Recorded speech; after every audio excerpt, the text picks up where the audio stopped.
Las Fuerzas Armadas Revolucionarias de Colombia surgen en el año 1964 con una ideología comunista en un país golpeado por la violencia.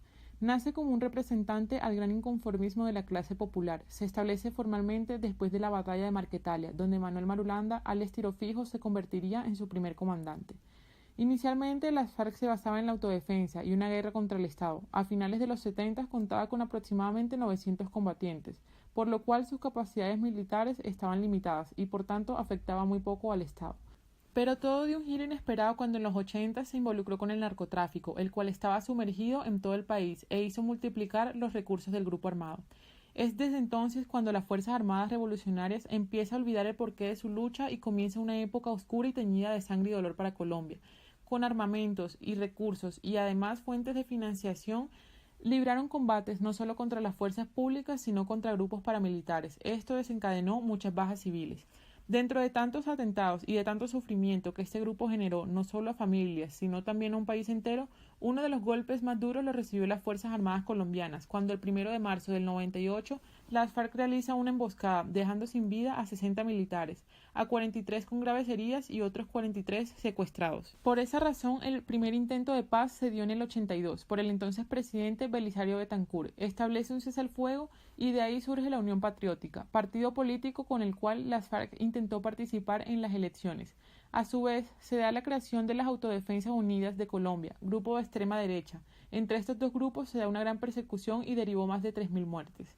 En los 90, el gobierno de César Gaviria comenzó un proceso de paz y se trataba de la agrupación de las tres guerrillas colombianas, las FARC, el ELN y el EPL.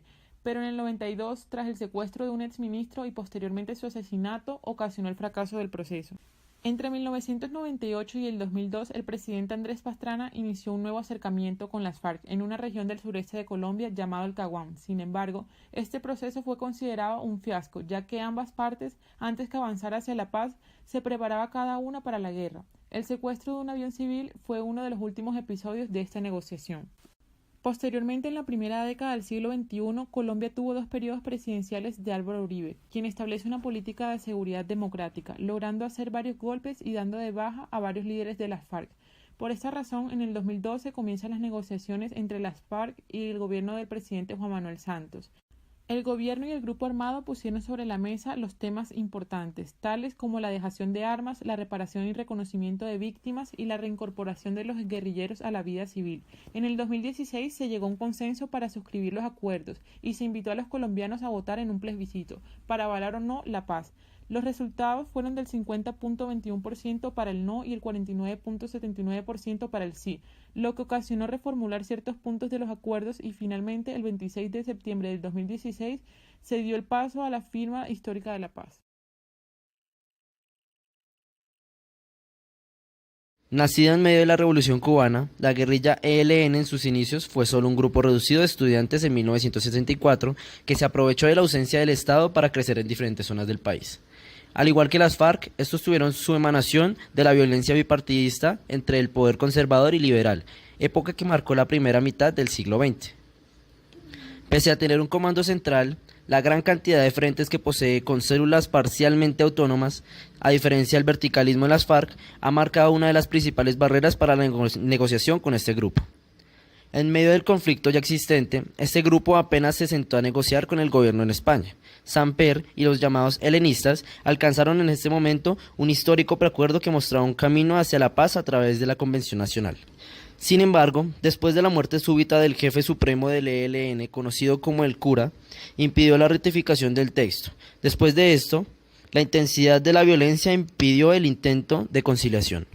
Como un triste suceso, el corregimiento de Machuca vio morir a 84 de los suyos cuando el ELN dinamitó un oleoducto cercano a las viviendas en 1998. En el año 2000, año de implementación del Plan Colombia, fue el turno del presidente Pastrana intentar conciliar con la guerrilla. A pesar del fallo del año anterior con la zona de extensión del Caguán con las FARC, el presidente ordenó la delimitación de una zona neutral de más de 47.000 kilómetros en el norte del país con el ELN, proyecto rechazado por los locales. Irónicamente, fue con Álvaro Uribe como presidente que más se acercó a un tratado, entre el 2005 y el 2007. En pleno auge del paramilitarismo, la guerra entre estos periodos con este presidente afectó a aproximadamente 3.3 millones de personas, al tiempo que se perfilaba un desarme de más de 30.000 miembros de las facciones autodenominadas autodefensas. La llegada de Duque a la presidencia supuso el regreso de la mano dura en la manera de tratar a los grupos armados ilegales. Este mandatario condicionó el desarrollo de los diálogos al abandono de las acciones criminales. Desde el 2003, Colombia no sufrió semejante terror. La explosión del carro-bomba en la Escuela General Francisco de Paula Santander dejó 21 jóvenes muertos que cayeron gracias a los 80 kilos de explosivos de aquel jueves, al igual que los miles que han caído en el pasado a causa de los sucesivos fracasos de diálogos entre los colombianos. Gracias a este atentado, los diálogos de paz con el ELN han cesado y ahora el gobierno colombiano requiere a los autores de este desastroso acto terrorista.